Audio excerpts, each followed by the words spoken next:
introduction. It really is a pleasure to be in front of this audience. Absolutely, what an impressive lineup of speakers we've had up to this point. So I really have very big shoes to fill at this point of the day, being the last speaker of today.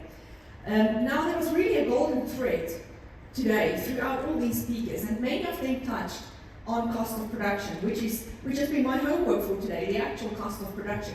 But looking back at what Prof. Yanni Rousseau spoke about this morning, and Ian, and Dr. Andrew Tucker, and then Anneli Vandermeyer later on, everybody touched on these points of cost of production. And what came out so often throughout the day was volatility, challenge, chaos. And that is really, that was already a good lead up for my presentation right now. And it's really humbling to be standing in front of this audience, because whatever I've managed to pick up about the cost of production is really what I've learned through my career in this industry in South Africa. So it's the generous exposure to pig farms in South Africa that's really been giving me the experience to be able to give something back. So it's really standing here is like a student feeding back to the master today. And I really hope that I will do it justice. So a little bit more than 2 decades ago was my real first exposure to cost of production in pig production in South Africa. What does it mean? And that was really the late Leon Oosthuizen that exposed me to this first concept. And he taught me a couple of 3 most important things. And the first one was what Anneli said earlier. Up to 80% of your total cost of production is feed cost. So that's the golden rule. Get control of your feed cost and you have control of up to 80% of your business, right? That's the golden thread, and that was true 20 plus years ago. The other part is there's a split between direct and indirect cost. And if you have a larger scale production, you can really dilute the indirect cost, and really that is a very good cost benefit. And that was my first exposure to the concept of consolidation, and why consolidation is a good principle. So that was 20 years ago. So for the preparation of this presentation, I thought, well, let's test those 20 years plus concepts and see if it still stands and if it holds today. So what we're looking at here is, I looked at a couple of benchmarks. You can see 4 different benchmarks. The one is from the AHDB from the UK, the other one is from Interpig from a variety of European countries. Then we've got the USA benchmark, and then I actually found a business plan from a South African template on a banking website, quite recent, 2024. So, and let's taste those 3 concepts that I got exposed to more than 20 years ago. And what we can see here, the blue bit, these blue bars, that's the feed cost. You can see here, feed and nutrition. So it's 65, 68, 70, 75%. So exactly what Anneli said, up to 80% is feed cost. It stood true 20 years ago. It still stands true today across 4 different benchmarks, international benchmarks. And then if we take a look on the right-hand side, we see direct and indirect cost, and that is also kind of true. Exactly what it was like 20 years ago, about 75% direct cost, 25% indirect cost, and hey, there's just like a 1% shift over 20 years. So that made me a little bit worried for the preparation for this speech, because if those things remain so stable over 20 plus years, what can I talk to you today that is new? Because it's been very predictable and it looks kind of the same over 20 plus years, regardless in which country you take a sample of these cost breakdown models. So, but my homework was the actual cost of production. So I looked into these predictable metrics in the breakdown, and I was looking at what stands out, what is different, what breaks this model. And what I found was some hidden costs. And here I didn't take a look at farms in Spain and somewhere in Europe. I took a look at farms in South Africa, 5 different farms. And I found something that breaks this predictable model. And that is, the first one is cost of capital. And that is really driven by the age and the size of the operation. So, first of all, you can see the blue bars. Oh, where's my thing? The blue bars in this one is a little bit larger than that 75%. So the feed cost makes up a bigger portion of production cost, and that is because the first 4 farms in this benchmark is larger than the average of the industry. So exactly what was true 20 years ago, a larger operation can dilute that indirect cost, meaning the direct cost is a bigger portion. But what we also see is that brown bar, 3%, 4%, 10%, 13%, and 8%. What's that? That's the cost of capital. And that is being driven, in this case, by two things. Most importantly, the age of the farm. So if we take a look at this farm on the left-hand side, this is a farm. These first 4 farms are pretty much the same size, but the first one over here is more than 10 years old. And you can see the cost of capital makes up 3% of the total cost of production. Now, the farms towards the right are younger farms. The second one over here is between 5 and 10 years old, and all these others are youngsters, less than 5 years old. So you can see that these farms have not been completely depreciated, and that capital cost is really making up a huge, much bigger part of the total cost of production. So if you take a look at that old model that I showed before, it seemed pretty stable, but if you break it down into actual farms, you can see that there's a big hidden cost there, driven by the age of the farm. And if you look at this, if you break it down between let's say a new farm, a mid-sized farm, and let's say a more experienced farm, we can see that the difference is as little as 90 cents per kilogram. If you break it down in rand per kilogram produced, less than 90 cents on an older, more experienced, depreciated farm, and up to 4 rand per kilogram on a newer farm. So absolutely, that breaks the model 100%. And then size also definitely plays a role, because the farm on the right-hand side, the far right-hand side on that bar, only 8% of capital cost, even though it's a new farm, was fully depreciated, but it was a much lower investment because it is a smaller farm, smaller infrastructure, etc. So definitely these things break the model. And if we plot that out, if we use the first farm there as the benchmark, as 100%, you can see that the younger farm can be as much as 119% of production, was 19% more cost of production from a similar sized farm, simply because of the age of that farm. Next. The second one is location. Location matters, because you need to transport things to the farm and away from the farm.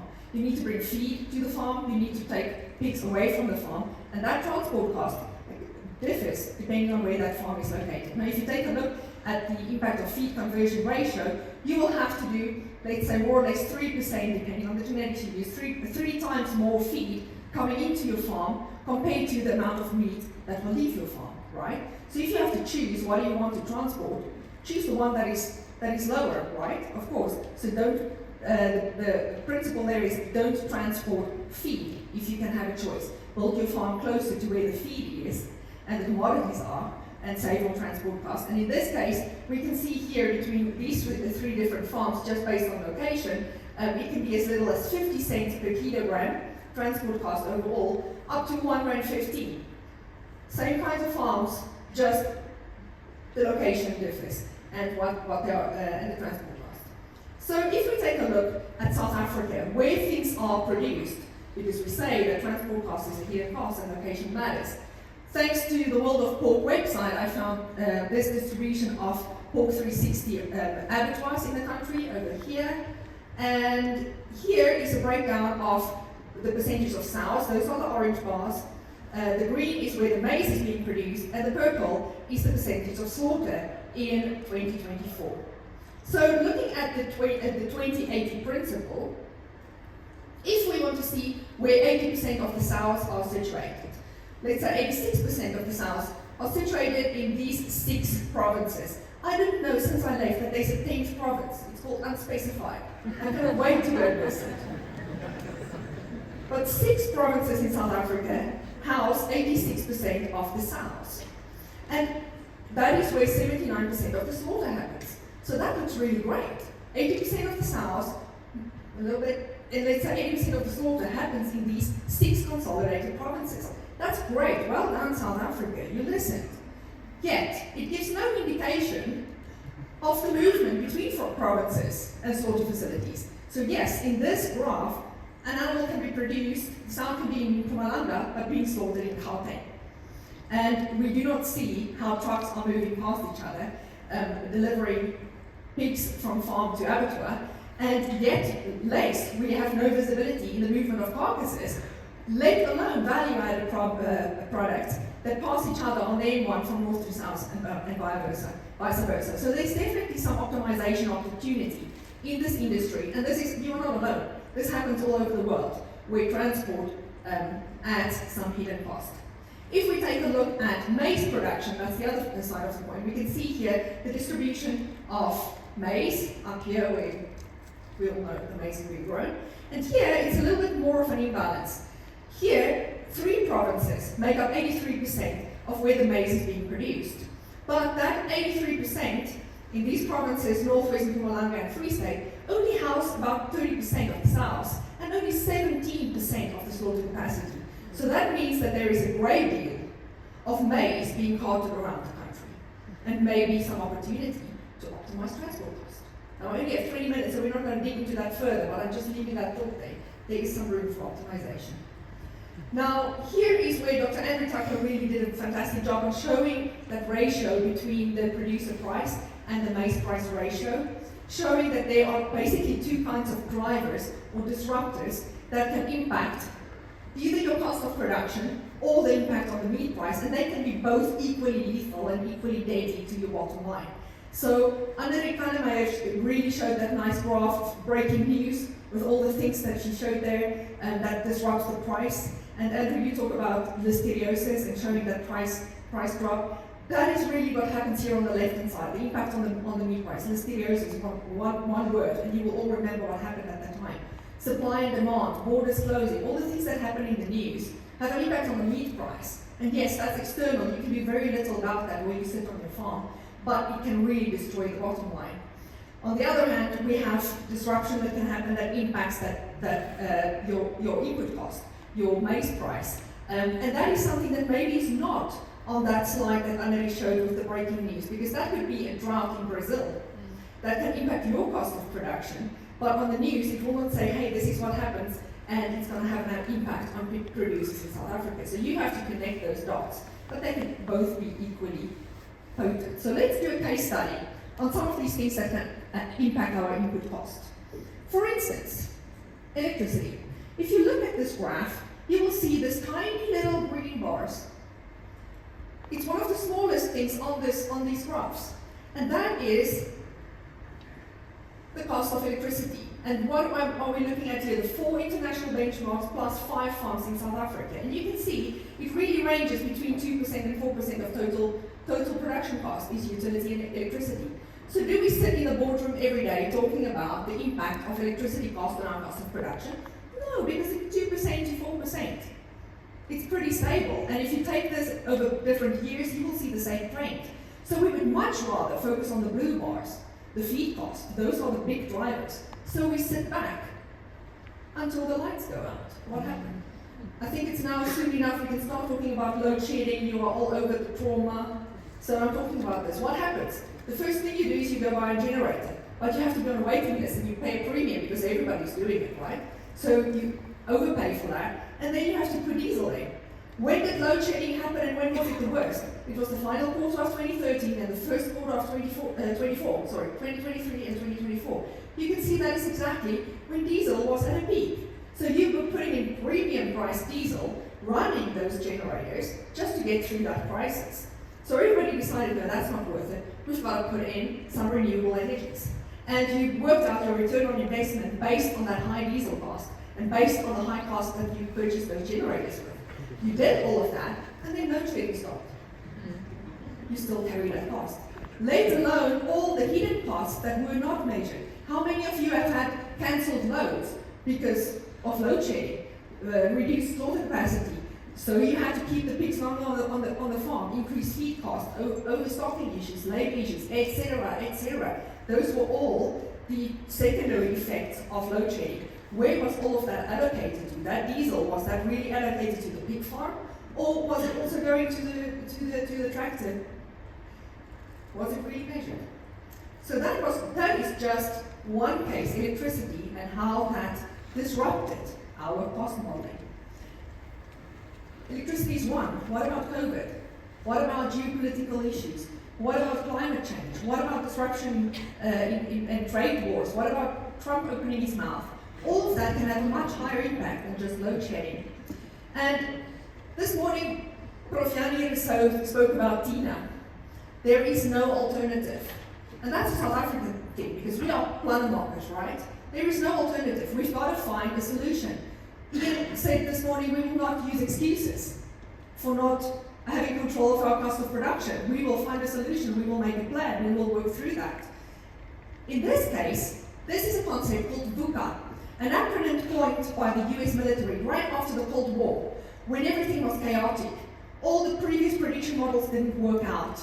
So they wanted a way to describe this chaos: volatility, uncertainty, complexity, and ambiguity. Volatility, we all know things go up and down. Commodity prices are cyclical. We saw it a number of times today. But the rate of change all blew apart in terms of prices, and we cannot predict that rate, and that causes volatility. Uncertainty, what's going to come next? Is it load shedding? Is it COVID? What's going to happen? Oopsie.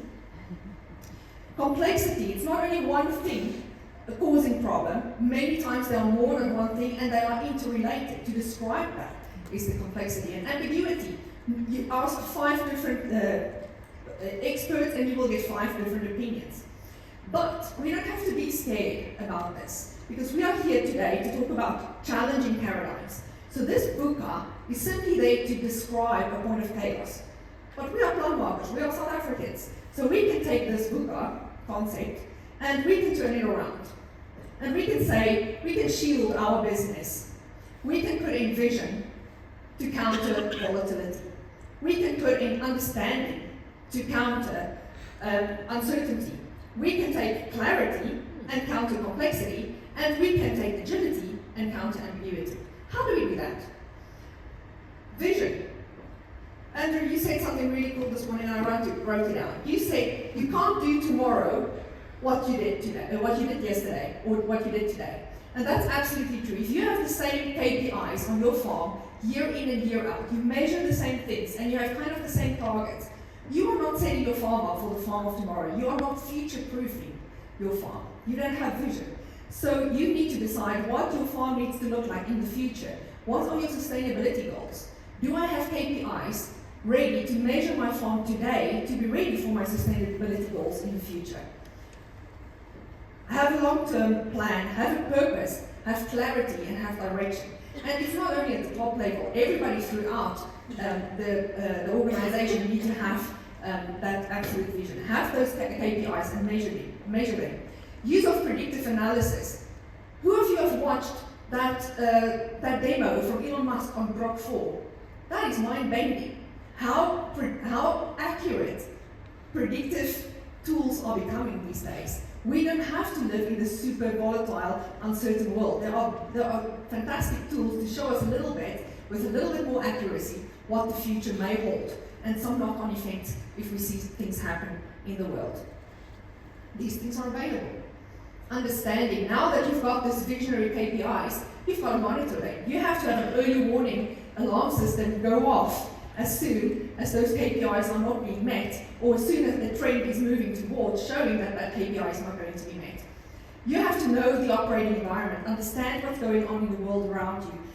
We have some guests here in the room today that are not only from the South African industry, but from further up in Africa. That is fantastic. Know what's going on, not only in your country, but in the continent in where you work, and in the wider world. Because it's the global village, we have to know what's going on. Read the news, even if it's upsetting a little bit. It's important for you to know the wider picture in where you work. Adopt digital tools. Don't be scared. And I'm so proud of the South African industry for being early adopters, for being so competitive, for seeing something new and implementing it in your farm, for going overseas, going to those expos, taking pictures, bringing it back to South Africa. You guys are really leading the trend in implementing novel technology and making it your own. Please continue doing that. Using digital dashboards, real-time monitoring. Precision farming is no stranger to any South African farmer, and that will set you apart, and that will make you competitive in the future. Have understanding of these tools. Clarity. Have absolute clarity about your production flow. Ian, it was really inspiring what you described this morning on your production meetings with the whole team, keeping people accountable, having that flow mapped out, defining interdependencies, identifying bottlenecks, identifying waste. That's important in every business, in every part of the business. Have standardized processes. it's many operations do not have a single farm. There are many farms in an operation. It's super important to have standard operating procedures, not only have them, but to execute them, implement them, and to audit them, because maybe training is being done today, but there are new people coming. Is that training being done continuously? Clarify roles and decisions. Who owns what decision? If something happens, if there's a disaster striking, if that volatile situation happens, who takes the decision on what part of the business? Who tracks what? Last one, agility. Agility to counter ambiguity. We need to have a flatter decision chain. If the CEO of the company needs to decide on every tiny little thing that happens in the pig farm, nothing much is going to happen because it's going to be too much of a chain of events. So people on farm need to have a certain level of empowerment in terms of decision making in order to do something immediately. That is agility. That is agility, not wait for something to happen. But that means there must be clear SOPs, absolute understanding, absolute clarity on all of the processes, so that people can, with confidence and with authority, make those decisions right when it's needed, where it's needed, without waiting for that long approval process. Train for adaptive thinking. Free-thinking people that think outside of the box. Encourage continuous learning. Keep on empowering and investing in people right through the organization. In order to reduce that paralysis when that VUCA situation happens, so that you're not paralyzed by that. You anticipate that and you're almost excited to take on that challenge and show what's in it. And to speed up the response and encourage innovation.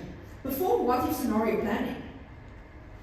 What if African swine fever happens right next door? What if African swine fever happens on your farm? What if you have a disease outbreak? What if foot and mouth closes the borders?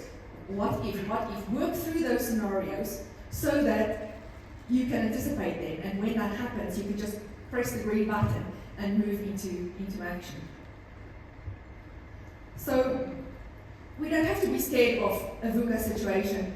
Dr. Peter Evans, you opened this morning and you said, even in times of uncertainty, it's possible to not only survive, but to thrive. And I think the South African industry has shown that time and time again, that you have not only survived difficult times, you have overcome them, you have grown, you have invested, you have become better through these difficult times. And that is because you've had vision, you've had understanding, you have clarity of your businesses, and you have agility and adaptability to take on these challenges and surpass it. So we can produce pigs in a VUCA world and not only survive, but turn these counter strategies in our competitive edge and really thrive. You do not have to be victims of VUCA, you can really be champions of change. And that is really my wish for all of you, and my parting words will only be VUCA voort, asseblief.